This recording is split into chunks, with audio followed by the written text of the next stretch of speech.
the tripod is going to be not getting a reflection. So In the actual piece? yeah. Gotcha. I think I'm just going to play around with it for a bit and see. Okay. Chris Yeah. was here the other day, and we had a really hard time getting that one without any sort of. Oh, without any reflection? Yeah. Yeah, and I mean, I guess however you see it, you'll know, but I don't mind a reflection in it. Okay. Just because it's, I don't know, it kind of shows the surface. Yeah, that is true.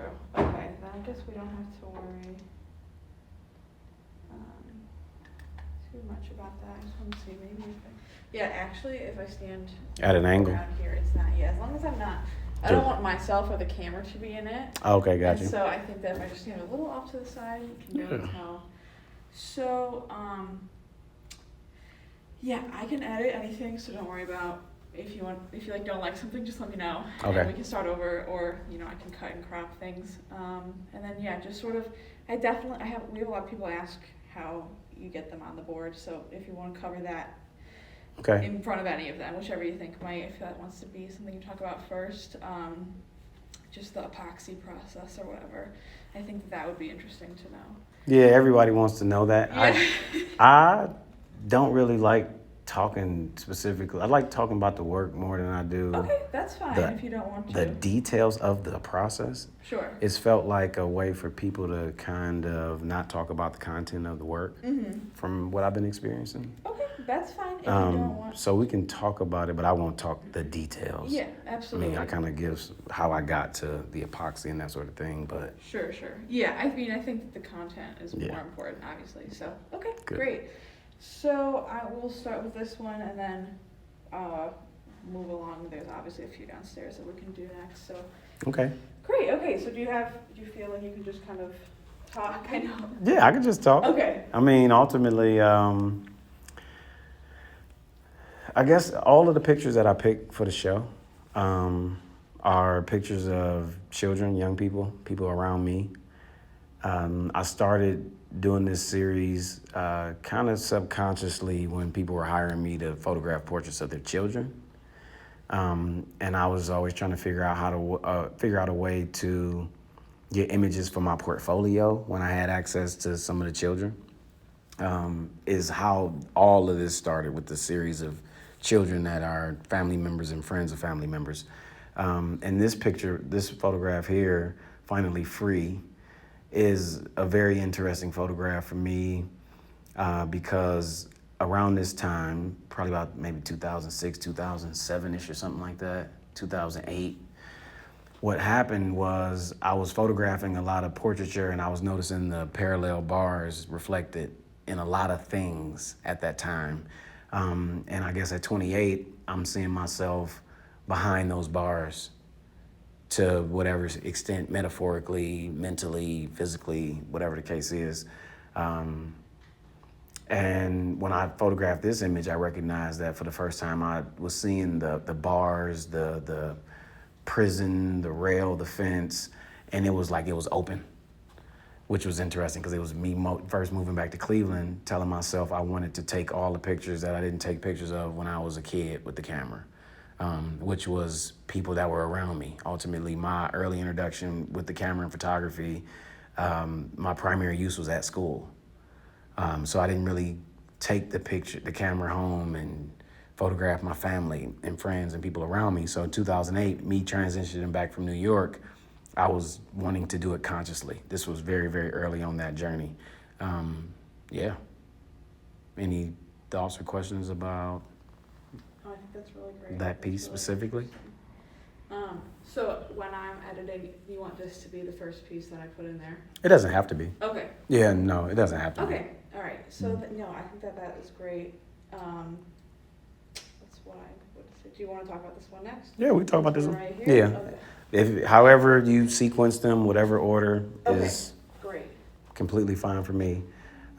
So then I got this piece here, which is they was playing jail. And like I said, I mean, this is, 2013, 2014. What is this? 2017. So 2017, I'm very, very conscious and very aware that my images illustrate bars, rails, the vertical, barrier, whatever people want to call them. They showed up in my work consciously at 14. I have a self-portrait that I did of myself, and I was obsessed with these banisters and rails on the side of Cleveland School of the Arts and the shadows that they cast. So me being aware of that, it's like when you get a car and you see it everywhere. You know what I mean? Like as soon as you get it or as soon as you want that specific thing. So this is just me traveling with the camera. I'm at Shaker High School, going to a football game of my little cousin Michael. That's one of his little sisters. And football game is over. We're waiting in the back parking lot near where they store the dumpsters. And all of the little kids around me, all of my little cousins, they jump up on the fence and say, let's play jail. And they say, oh, you're being bad. So they put one of them behind the bars. And then now they're all walking on the bars. And I'm sitting here like, oh, this is fucking amazing. Like, I couldn't make this up. Like, if I'm in conversations about being black and racism and institutional racism and the perception that's being created in the environments that we're in and the imagery and the role the images play and continuously play in the movies, it was like, oh, okay, this is one of those moments that I get to witness, that I get to bring to that conversation. This is a 3 or 4-year-old little girl with her 3, 4, or 5-year-old little cousin saying, let's play jail. And I'm like, well, who's around kids that's fucking playing jail? You know what I'm saying? Like, that's literally what I'm thinking at the time, but also very fascinated that it's lit the way I like to light my work, which is backlit, strong use of silhouettes. And that pattern is, being illustrated in yet another photograph. So that's why the title is They Was Playing Jail, because no matter what people might look at and think and see, and, the reality is, to me, you get the truth out of the children that are around you. They don't know necessarily to hide it. So this is definitely like one of my favorite photographs because it's something that you can't refute. It's something that's undeniable. The adult perceptions can look at this and tell all kinds of stories and say all these things that they want to say. But for me, it reveals truth.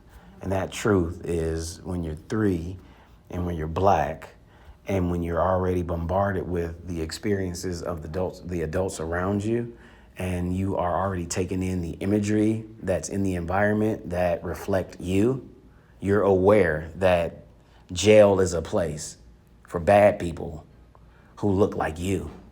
And so you play it when you get around, vertical items that have spaces and gaps in them that could be imagined and envisioned as a prison. Yeah. Excellent. Next, no. That's awesome. No, that's great. Perfect. Okay. So there's 2 over here. Okay. I think. So we'll do those.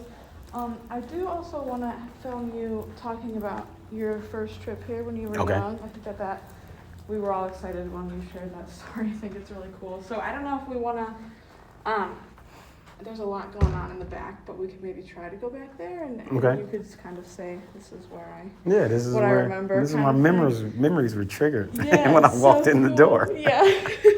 And then if it's maybe too loud or too difficult, we can always just talk about it too. But I got you. Okay, perfect. So let me see where I can stand over here.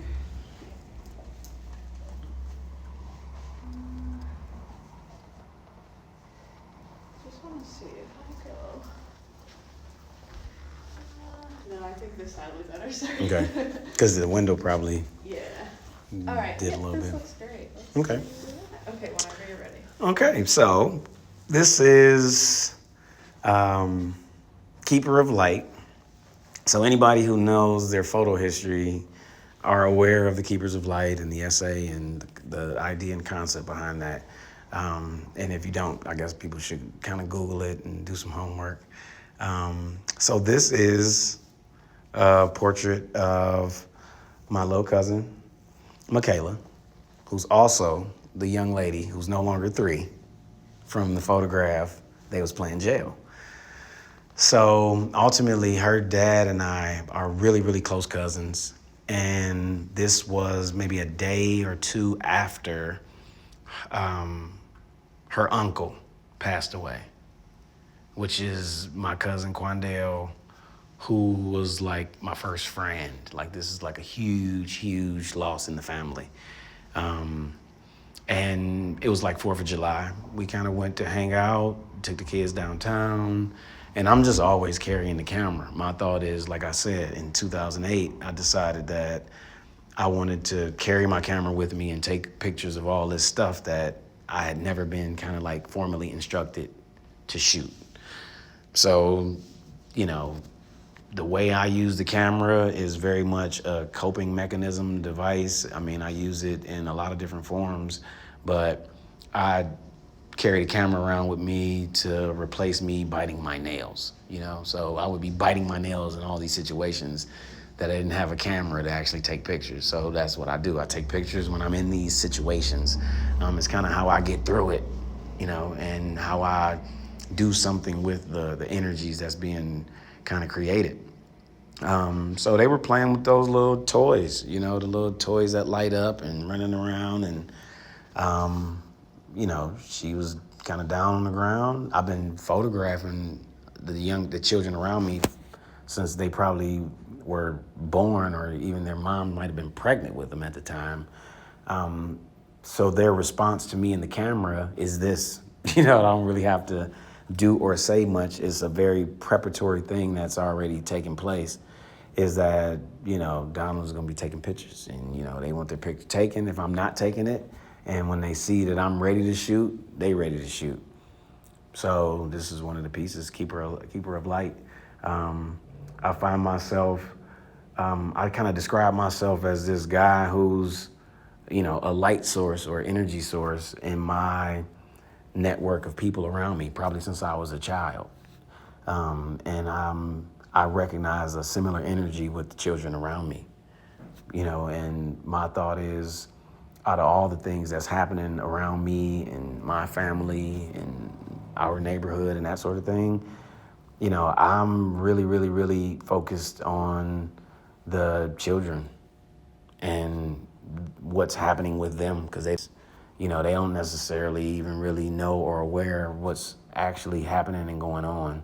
And then I imagine myself as being their cousin who's the same age, with a camera and taking pictures, because everything that they do, how they play, the environments that they're in are familiar to me, because it's either the same environment or a similar environment. So it's like I get to relive the life of me and my cousins that are my age, you know, visually through their children and cousins and friends and family that are around me. Excellent. Yeah. Great. Okay. Yeah, I was gonna ask if it was the same. It was the same girl? Girl in both photos. Yep, it's the same girl in both Was photographs. she the little one that came to the opening? She was not. Okay. Yep. I was like, that would be awesome, but. Yep, nope, she was not. She, the little girl came to the opening. I don't think she was in this show. She was in a father's show that I did. Oh, okay. With my best friend. It was a picture of him and Kendall. Okay. Okay. It's interesting growing up in an environment where it's not a whole lot of fathers around, but it's a lot of like little boys. And then for all of those little boys to grow up, it's like now I'm like in an environment full of fathers, which is just very, very interesting to me. That's cool. Okay, so let me see, because this is, the glare on this is really bad, so I think I might try to get up here. Because if I come, well, you can either stick out. Yeah, it's almost like, Let's see. it's like if it fills it with white, then the glare goes away. Yeah, the window is just such a problem. I think that, let's see.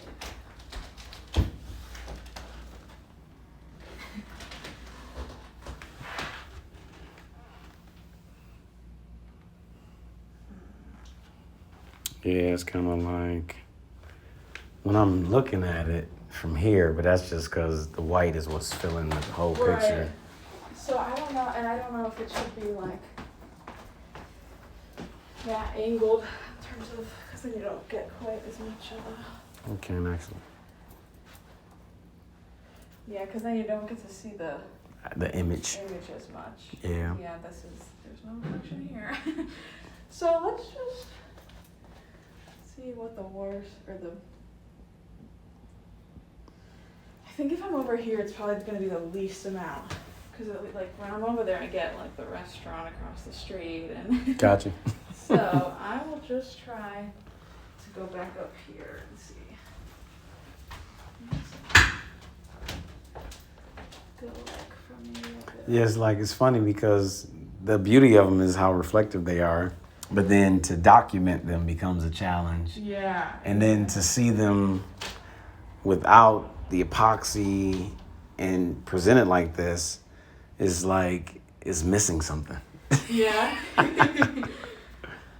Okay, so I think we'll just have to do this because I don't know how else to avoid it really. Wish we had shades or something. But, okay, so just make sure you speak a bit louder on this one because there's a lot of noise in the background. Okay. If anything, I can try to edit like the image over the video and see if it'll replace that. I'll maybe mess with it a bit, but it looks okay. Okay, All awesome. All right, whenever you're ready. So what we have here, the fifth element. So, it's same narrative, ultimately. Me making sure that I'm paying attention to the kids around me. I mean, I guess the part that I hadn't shared was once I started to kind of become familiar with like Gordon Parks' work that wasn't the popular work. I think somebody gave me one of the documentaries on him, and I can remember in that documentary a little boy who he had photographed, and I'm not sure what country this kid was in, but he was like a 50-year-old man at the time of the documentary, and he was sharing his experience in life, I guess during and then after Gordon Parks came to photograph him. And it was kind of like, oh, wow. It was amazing to me because it was kind of like this photographer who had been being sent into this environment to document or capture whatever the details were on his assignment, kind of activated this guy's life in a way where it made him see himself as, I guess, more than what he would have saw himself as without the experience of Gordon Parks coming into his environment. And I remember watching that documentary, and then I remember thinking to myself, and I might have been living in New York at the time, that nobody was ever going to pay me to go back to Cleveland and take pictures of all of these people and all of these children that like nobody really seemed to give a fuck about, And I started thinking like, I don't have to be paid to do it because, I don't know, at 24, 25, I'm thinking that I understand what you do as a photographer and what famous photographers' claim to fame is. At that time, I'm thinking that the claim to fame for a photographer is either how he shoots or how he or she shoots or what they actually shoot. And what I mean by that is, you got people walking around saying, oh, I got a 16 by 20 camera, da-da-da-da-da. And that's what's supposed to make their work so important. That's what makes it so significant, the process that the photograph went through to get created. And then you got some people who are like, oh, okay, no, I photographed this person and this person. This person is somebody and this person is a famous somebody. And that seemed to be the claim to fame. Well, my thought was I didn't really want to be the guy being an assistant, picking up dog shit and making coffee. So I wasn't going to go that route in terms of my claim to fame. So my subject matter was going to be different than like the famous person. And then I'm also thinking to myself at the time, 2005, 2004, we're at the early stages of the digital camera revolution, the way we're experiencing it now. And then I'm saying, okay, I don't want to just shoot it a certain kind of way. And my thought was that, I'll study all these different techniques and old techniques and styles and figure out how I want to present my work. So my technique could be at least unique to me and combine it with a subject matter that's not a famous person. You know, in my mind, that guy on that documentary who was 50 years old, he's famous. He's famous from that photo shoot with Gordon Parks and being in Life magazine and being interviewed on the documentary, and his life went a certain way because of that experience. So, you know, that's what I'm doing when I'm around my god sister's daughter. And, you know, I'm bringing logos that are outlined for them to color and draw, and trying to give them something to draw and color that, you know, looks like them, that's reflect something that's kind of familiar, something that isn't, you know, a white magma character. You know what I mean? Like, all of the people around me who have children who love to draw say to me what people would say to my mom, which is, you know, what do you do with a kid who loves to draw all the time? I don't know what to do with her. I don't know what to do with her. I don't know what to do with her. So I'm like, oh, I know, you know, I know what was helpful for me when I was a kid, and I know what I perceive now as an adult, what was missing. What I feel like I know what would have kept me more interested and engaged in what I was drawing or taking pictures of, and it was something that reminded me of me. So that's what I put in front of a lot of the kids around me, and I'm the one they like to draw with. I'm the one they call and talk to being an artist about, you know, and that sort of thing. So this is just kind of one of those days where we were sitting and coloring in my mother's living room, and me being able to continue what I had already started to do, which is photograph the people around me in ways that I was never, like, you know, told to, and, you know, kind of start to tell this story about the children around me, and then I guess my experience as a creative and artist simultaneously.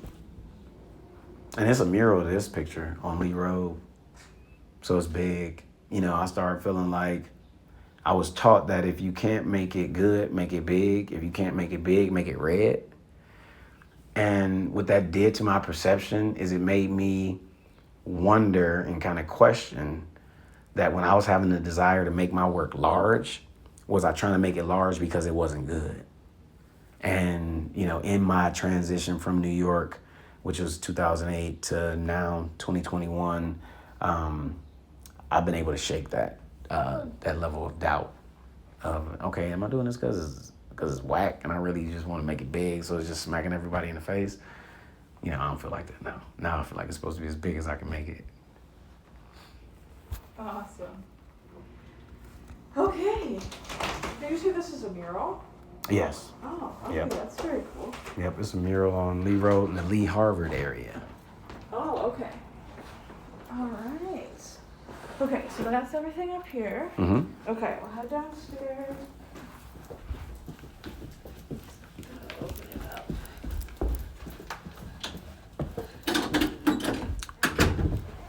People seem to be enjoying the show. Yeah, I think we've been getting, actually, just today, 2 articles in Cleveland Magazine came out. Oh, really? And one is like top 5 things to do this weekend, and this is on it. And then the other one is like, like last chance shows closing in June. And this is on it too. So that's, I think, going to help. We were featured in that 5 things to do last time we had an exhibition, and it brought in a lot of people. So Okay. hopefully, I'm going to turn on some more lights. That will bring in some more people. But yeah, it's been steady. Yesterday and today, when the weather's like this, we don't usually get like people just kind of wandering in. Gotcha. Yeah, oh, and then Steve Litt from The Plain Dealer was in last week. Last time Chris and I were in a show and Steve Litt reviewed it, Oh? he pissed Chris Pico off pretty bad. Oh, he did? Yeah. We haven't heard from him yet. That's funny, I told Chris when he was in filming his video and he didn't say anything, but... Yeah. Oh no, but we haven't heard anything from Steve, so... I think it's all funny. I think it's funny because I didn't go to an MFA program. You know, I went to a commercial photography program. Mm-hmm. So I seem not to really care about the functionality of the fine art world per se. Yeah, you know, like, sure. I don't really care. you know. Yeah, it won't But hurt your feelings. right, right. You know, it's because I got my own opinion. It's like, well, I got my own thoughts and feelings towards, you know. That's awesome. I think that that's really important to not let that stuff get to you. So that's good. Yeah, I'm more interested in seeing what they'll say because it just gives me permission to say what I want to say. Yeah, absolutely. Okay, so let me make sure it's a little easier down here with the windows. Oh, I'm gonna unplug the phone. So, baby bike life.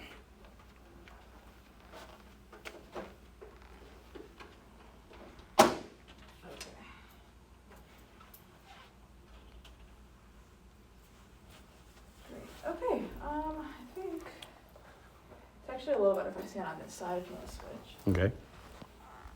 Cool. Okay, whenever you're ready. All right. Well, baby bike life. So this is a group of young people that live on my street or kind of come and hang by my house. I'm the guy who opened up my garage and got tools and fixed on bikes, and kids come over and fix their flats and all this other stuff. This is one night everybody's getting ready to leave or ride around the block or something. I can't remember what they were about to do. Me and my interaction with the bike and kids on bikes is definitely birthed out of me being in probably all of the art education circles and pockets. I guess as an adult formally for the last 12 years, Cleveland School of the Arts, Newbridge, Cleveland Public Library, Young Audiences, which is Cal Arts. I mean, everybody. Newbridge, everybody. Mount Pleasant now, Harvard Community, all of CMSD. It just goes on and on and on and on and on. Sisterhood, Westside Community House. So me having all those experiences, Cleveland Print Room, I'm learning programming. I'm watching how programs are set up. And, you know, people are saying there's no programs for boys and no programs for little boys. And everybody's saying this, or it's only a couple. So I started thinking like, okay, so what could I do to figure out how to get the attention of the kid that seems to be reflective of me, the kid that seems to be interested in things that I'm interested in. So I started to photograph, you know, dirt bikes and kids popping wheelies. Initially is how it kind of really started. And from that, it was like, oh, okay, well, this could literally be the hook. This is my way to engage. It's the bike. I'm always on a bike. I ride a pedal bike. So I started engaging the kids on my street. I said, before I'm around the city, maybe I'll just fix the flats and all that kind of stuff. So that's literally what it kind of turned into. And then I kind of really learned the world that clearly I've been a part of since I was a child, which is me on my bike, as a form of all the things that a bike is to a 7-year-old or a 17-year-old. So this is just one night, you know, leaving my backyard. And it's funny because all of these children moved from my street the winter after this photograph was taken. So if I'm paying attention in Cleveland, that date is wrong. This might be supposed to be 2017, but in 2017, I'm noticing that I see the U-Haul trucks hitting the driveways come wintertime. You know, I can remember being a kid and moving, you know, kind of around Christmas. So it was very kind of surreal experience for me to start to recognize the things that are happening to children who are 30 years younger than me. That it's like simultaneously in the routines and the conditioning is very similar. A couple of these kids now walk over my house to still be able to try to ride bikes. But this is, you know, my love for the bike, young people. You know, I was teaching them how to edit video so they can put videos up of them. They were learning how to pop a wheelie. This was the time I started learning how to pop a wheelie. So me and some of these kids were learning how to pop a wheelie together. Yeah, and I got the camera around my neck, you know, and I'm, like I said, making sure that I am starting to engage in the stories, the experiences, and take pictures that I didn't know to take pictures of when I was the same age as them.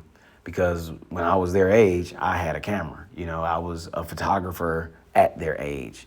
So this is another one of those moments. Awesome. Okay, great. Last one. All right, last one.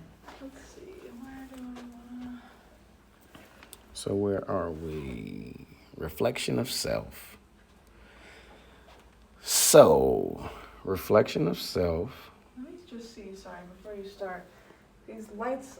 Yeah, me and my brother, we were talking about the two lights on the image, and Yeah. everybody was saying how they didn't like them, and how I kept saying they didn't bother me, just because it, like I said, it's showing, it's kind of communicating the surface. Mm-hmm.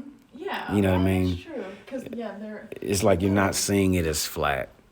Right. Okay. So I do think this is going to be the easiest, and you do get that one light in there, but Okay. it's not too bad. Let me just see if I can. Okay. All right. So, reflection of self. Reflection of self kind of really started this who am I journey that I consciously started to take myself on. This photograph is maybe the first or second of this sequence of images that is me taking pictures of the children around me when their parent is hiring me to do a portrait of them, but I'm trying to get a portfolio shot. You know, it's me looking for and finding reflections. It's me looking for and finding this horizontal pattern that's find its way in a lot of my images.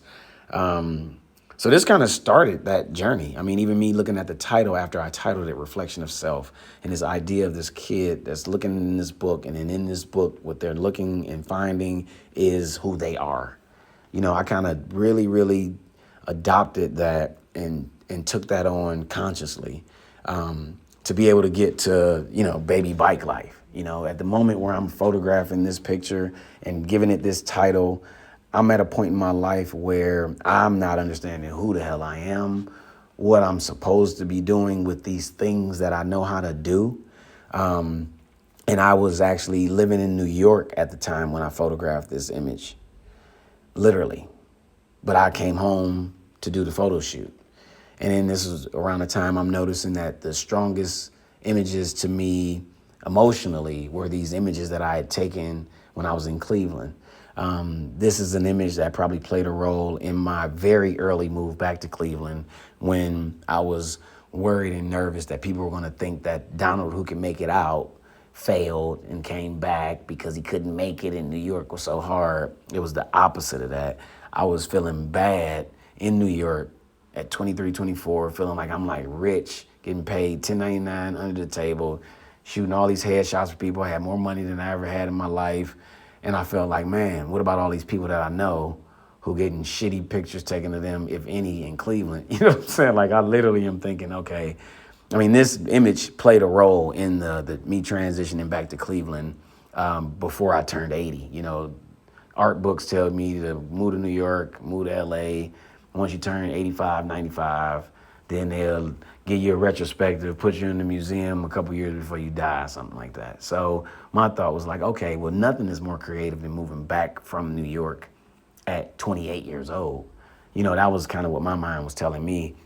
And nobody's going to understand why I moved back until 20 years after I moved back at 28. But this image, Reflection of Self, I mean, it helped complement my desire to understand myself and to be able to find myself creatively with the photography that I'm making to help communicate who that self is, you know what I mean? Or who that self is not.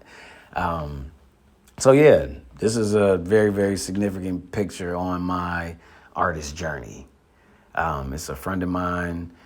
This is actually the uncle. Is it the uncle? No, it's the cousin of the little girl who was here at the show. So his uncle is my best friend, and his mom is my best friend's twin sister. So I was there shooting some portraits, little Bryce. He's 21, 22 now.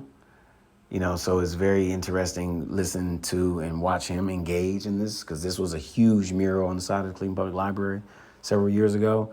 You know, and I use this as a test image when I'm printing. You know, I got copper plates of this image that I've given him, You know, he got his first apartment. I'm like, you still got? He like, I definitely still got. You know, so I'm kind of watching this thing. I feel like this interaction that I watch with Gordon Parks or what's the lady who photographed her kids, Sally Mann, and you know, you kind of see these young people kind of grow up and communicate how this level of engagement, you know, helped change, affect, or shape their lives. I'm having that experience in real time for some of the older photographs. You know, some of these 10-year-olds, like I said, they're 20 now. And that's been a very, very gratifying experience for me because it's like I can't even explain what I'm trying to do as much as time goes on and it's like it starts to reveal itself for me. And reflection of self is one of those images. And ultimately, what happened is I was born in a darkroom as a photographer. Well, technically, I was born as a Polaroid photographer, taking pictures of my mom when she would go out at night. But at School of the Arts at 13, I got pulled into the darkroom to start to clean it up. By the 9th grade, I'm majoring in photography. And me learning the chemicals and the chemistry and the processes, I was fascinated with it. I love the images in the darkroom. And in college, the transition happened. It went from me needing a film camera when I'm getting there in 1998 to by 2003, the incoming freshman had to have a digital SLR. So I recognized that I was right in college. I was right on the transition. It went from darkroom classes to you got to learn this Photoshop. Well, I'd already been doing Photoshop, but it's like you got everything you're doing is on Photoshop. Everything is a computer lab. You got to learn how to print this stuff. In the computer lab, me being on that transition had me not in love with digital printing. And it had me very obsessed with digital printing and how to make it seem or feel or look like these prints in the darkroom. So I was never, ever 100% satisfied with my digital images, even though my digital images are stellar. You know, I was working at a professional darkroom when I was 23 in New York, and I'm printing for magazines and Deborah Tuberville and Santiago D'Azario and Mark Seliger and all these like famous photographers. So I'm a hell of a printer. But when I'm looking at the print, I can't help but imagine what this image of my own would look like if I shot film and got this image and I printed it, you know, on Ilford, fiber, or whatever the case is. So what happened is it turned into me starting to try to figure out how to kind of hybridize or combine the digital process and the conventional process in a way that it started to feel like what I was experiencing in the darkroom. That's what kind of got me to the epoxy.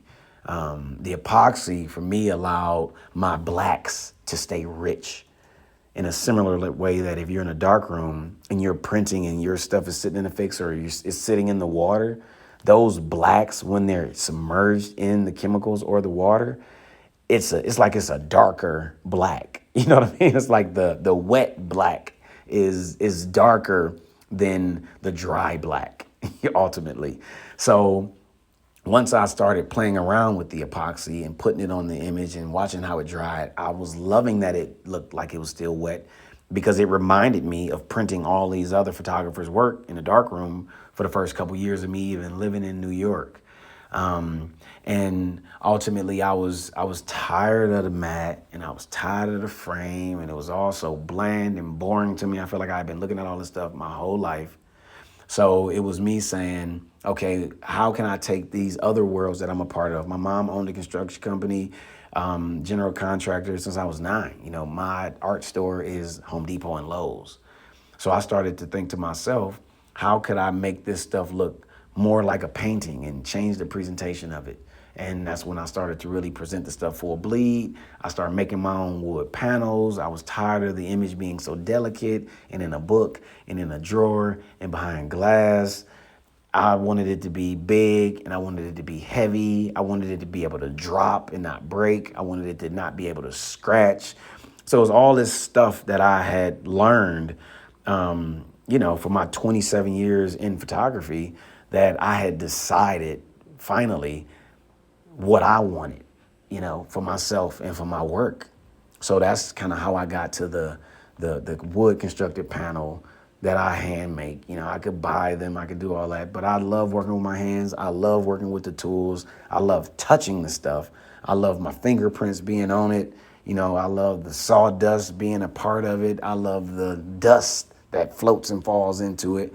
You know, I do some other processes, and it kind of feels like when I'm putting varnish on my little small tintypes, you know, and it's not a perfect process. You know, something about the digital printing process had a level of, I don't know, it kind of got rid of the mystery and these happy accidents that you used to get when you scratch a piece of film and the emulsion is off, and now you got these specks and you didn't put it in the sleeves properly, so you got all these dots and dust. It's this whole aesthetic that kind of got overlooked and lost, and then it became artificial to make scratch and dust on your work and all that kind of stuff. And I fell into some of it, and I was doing some of it on my own before it was an industry for it. And for me to put the work on the wood and to coat it with a level of epoxy, no matter what someone says about, well, is it archival? It's like, get the fuck out of here. You don't even know if these digital prints are archival. And I know you don't know, because I got prints in my drawer that have been yellowing since I started printing. You know, it's kind of like I'm a rule learner and a rule breaker. And, you know, I used to be a student of all of this stuff. And I realized once I stopped asking for help and questions and suggestions, it was like that was the moment I became an artist with all of this. It's like, this is what I'm doing because this is what I want to do for 1,000 different reasons. So that's some of the story about the epoxy and the wood panel. Yeah. Perfect. Great. Thank you. That was awesome. I think it'll be interesting. I'm excited to get some of the videos out. So. Cool. Yeah, I'm interested in seeing what happens. Yeah, me too. I'm about to. I'll be editing for the rest of my life. You and me both. Yeah.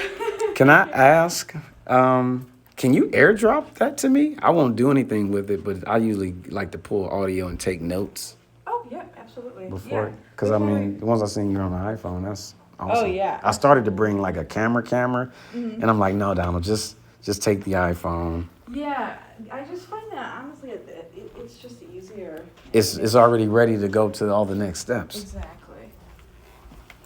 Okay, yeah, so let's do the backstory of your first trip here, and then I'll I can airdrop all of those to you quickly before we go. That works.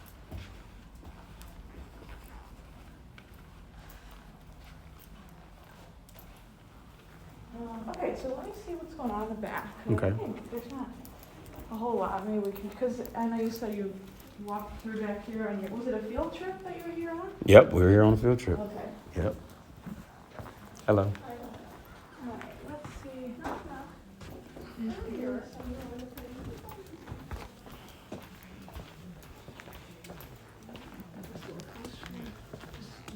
Yeah. Oh, he was using the cassis. Oh, okay. I was like, I don't think I've ever seen this door closed before.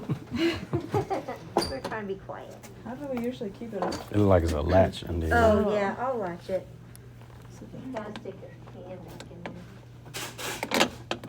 Oh, Man. Thank you. Oh. There we go. No problem. Look, I wanted to figure it out once I saw it.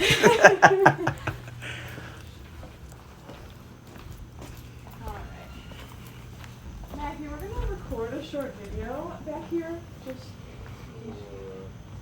not of you. Okay. Not of you. I was like, I'm not prepared for that right now. Just so you know, if you just not make too much noise for like 5 minutes. I'll try. Thank you. I'll try. All right, let me tell everyone else. Hey, we're gonna record a quick video back What here. is that? I'm recording a quick video of Donald really quickly. In here? Not with you. And I'm just gonna close this if you don't mind. Oh, out there? You want me to turn this on? Yeah, sure, if you don't mind. It'll just How be long? with you. I'll let you know when it's done. Yeah, absolutely. I'll come back It's gonna in. be fast, but I'll wait. Okay, yeah, it's not gonna be too long, so there's no time. Thank you. People get worried. if Hey, I look, record everybody them. said, video, wait! Yeah. Oh my gosh. Okay, so I know there's a lot of boxes, but if you want to just talk a bit about your memories when you were here a long time ago and how you remember when you came back. Okay. I think that would be interesting to hear. Yeah, so... Hey, no, wait, sorry. No, look, I'm ready. I'm like, okay, so what happened was... All right, do you want to stand over here? Yeah, I can stand over here. Okay. Can you guys still hear me? I hope so. Well, all right. So what happened is I got a chance to sell a piece to the Thompson and Hine collection a few years ago. And when I sold that piece, they had me drop the print off here. And when I dropped the print off here, I came in the back door. And when I came in the back door and then I walked all the way to the front and I dropped my print off and all this kind of stuff, I'm like, man, I feel like I've been here before. And I just kind of left it alone. But then when I got an opportunity to be a part of this show, when I came back in here, I'm like, oh man, I know that I've been in here before because I wound up being able to go out of the back door. And it was kind of like I remember that large door, and then it was like I remember the maps, and then I remember all of this right here. Because, and I don't know what grade we're in, maybe the 8th or 9th grade, I'm not really sure. We took a field trip here from Cleveland School of the Arts, I would imagine by way of my photography program, and literally we came in. And I mean, the bus probably parked in the back, that's probably why we came in the back door. Couldn't tell you what the show was. The lighting is very familiar. The walls are very familiar. So I'm like 95% sure that I came here at the point where I'm coming down to get prepared for this show here. But my best friend, whose nephew is the kid that's in Reflection of Self, he came to the opening of this show. And so when we were up there, I said, do you remember coming here when we was younger? And he said, no, I don't really remember that. I said, and then I asked for permission. I said, hey, can I bring him all the way through here to the back door? And he said, I remember the big barn door. And I remember, and then he started saying all this stuff that he remembered. And then I was just literally like, oh, okay, so I'm not tripping. It was very, very surreal that it was like we've been here. I don't know, this idea that we've been here before.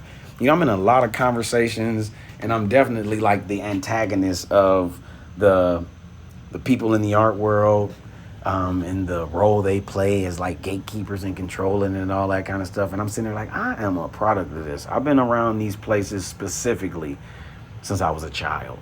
You know, I definitely adopted everything that was being put in front of me. You know, I fell in love with the world of all of it. And it's been interesting being a grown black man around this and watching how it functions kind of behind closed doors and how exclusionary it is and how racist it is. It's been like, oh wow, that's it's just very, very interesting. It gives me a hell of a perspective, and something I believe very significant to add to the conversation about Cleveland art, because I didn't forget any of this stuff and I never stopped doing it. Like ever. Perfect. Yeah. That's so cool. Great. Okay, let me just. Okay, all clear, thanks. Okay. Awesome. Okay, so. So that was good. Thanks, Matthew. Check the gate. Did we what? Check the gate. Check the gate. It's something in the biz you would know. Oh, okay. For filming, you would. Oh, okay. Yeah, that's great. I love that.